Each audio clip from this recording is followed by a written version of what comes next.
Bienvenue sur F1 ITV pour parler de ce Grand Prix du Japon et des perspectives de cette fin de saison, Yves, parce qu'avec cette nouvelle victoire de Nico Rosberg, maintenant, il a son destin entre les mains en quelque sorte, puisque même si Lewis Hamilton remporte les 4 derniers Grands Prix, si Nico fait deuxième, il est champion, enfin.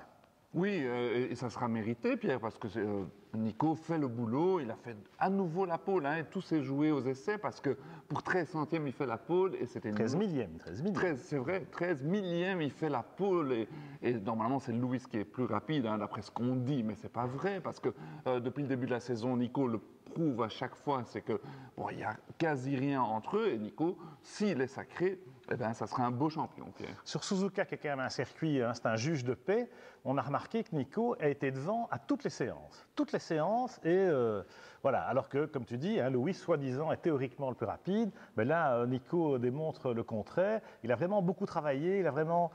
quand on voit le tournant qui s'est produit pendant la trêve estivale, le fait que depuis la rentrée à Spa, il est à peu près intouchable. Voilà, Hamilton prend, sinon un coup au moral, du moins il subit des événements. Et puis c'est de nouveau lui qui se loupe au départ. Comment est-ce qu'on peut expliquer ça? Oui, Rosberg est très fort, parce qu'il faut se souvenir qu'il avait une très très belle avance au championnat et que finalement, Lewis était revenu dans le jeu. Alors à ce moment-là, il aurait pu commencer à gamberger, mais il est revenu de la trêve estivale, comme tu dis, plus fort que jamais. Et c'est Lewis qui fait des erreurs. Bon, il a eu pas mal de problèmes de fiabilité cette année, il ne faut pas l'oublier. Mais cette fois-ci, encore une fois, il manque son départ. Il s'excuse auprès de son équipe pour avoir manqué son départ. Après, on lui trouve des excuses, le software, etc. Mais c'est vrai qu'on sent que Lewis est en train de se demander s'il n'est pas en train de perdre le championnat. Oui, je me demande si dans sa tête, il n'a pas déjà un peu lâché prise, dans la mesure où on se rend compte que, se retrouver 8e au premier tour à Suzuka, mais c'est pas évident. Bon, ça m'a rappelé cette arrivée à Ayrton Senna, par exemple, qui rate complètement son départ en 88, l'année de sa victoire et de son premier titre mondial. Donc c'est pas comparable, d'autant plus qu'aujourd'hui, voilà, avec une Mercedes, on parvient quand même à dépasser relativement facilement à Suzuka grâce au DRS, entre autres. Mais malgré ça, en fin de course, il a buté sur Max Verstappen.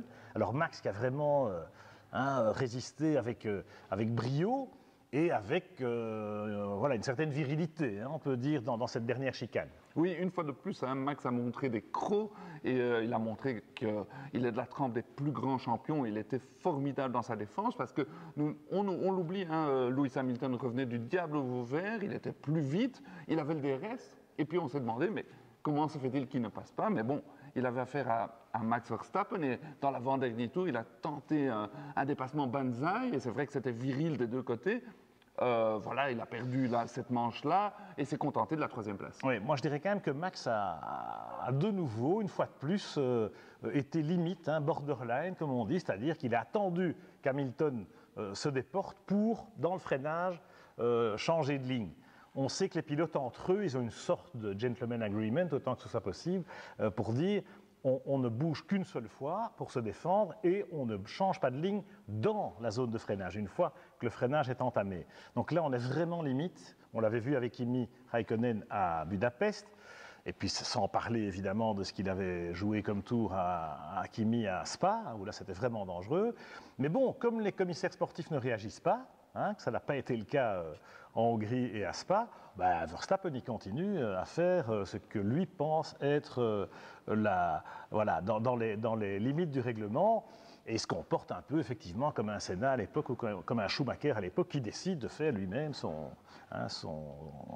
sa ligne. C'est qu'il est malin, le bougre, c'est qu'il fait son petit mouvement qui déstabilise son adversaire, mais juste à temps, s'il faisait 2 dixièmes de seconde plus tard, on dirait, il y a faute. Tandis que là, à chaque fois, il y a un doute, et puis, c'est vrai qu'à l'avant-dernier tour, s'il avait laissé la porte ouverte, chez Red Bull, il n'aurait pas apprécié, et alors on aurait dit, tiens, ce n'est pas un Schumacher, ce n'est pas un Senna, c'est plutôt un Fisichella, ou enfin, quelqu'un de plus tendre que ça. Donc, il fait son boulot et puis il a tout à fait fait oublier Ricciardo ce week-end.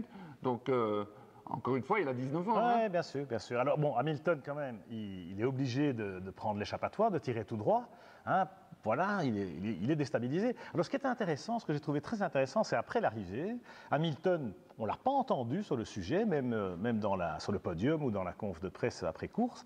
Et puis c'est Mercedes qui décide de porter réclamation, parce qu'effectivement dans le paddock ça bruisse un peu, hein, comme quoi c'est Verstappen pour qui il se prend.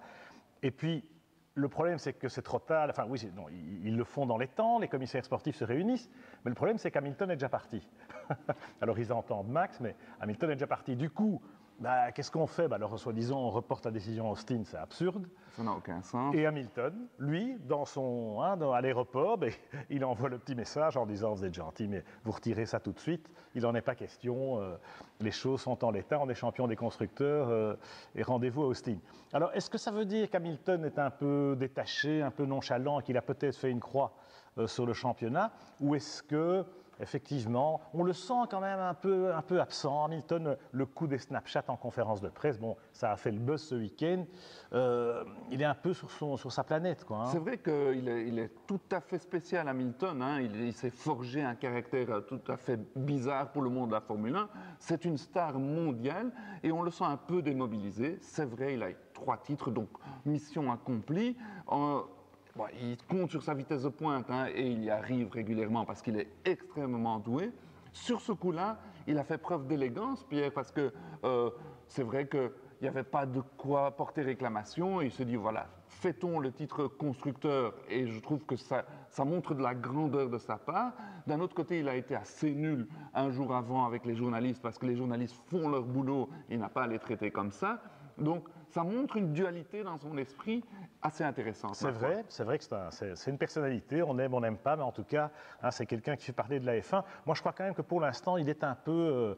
voilà, le fait qu'il soit intéressé par d'autres activités, d'autres loisirs, par un autre mode de vie, et qu'à côté, il y a un Rosberg qui bosse et qui lâche rien, et qui s'est bâti un mental d'acier qu'il n'avait pas avant, ça oblige Hamilton à élever son niveau de jeu, et là, on le sent un peu, peut-être un peu usé, un peu lassé, un peu fatigué. Maintenant, on peut se tromper, on verra ce qu'il en sera lors des prochains Grands Prix, parce qu'il suffit que Hamilton revienne dans le jeu, qu'il arrive une bricole à Rosberg, un peu comme il est arrivé à Lewis en Malaisie, et voilà, et on rebat les cartes une nouvelle fois.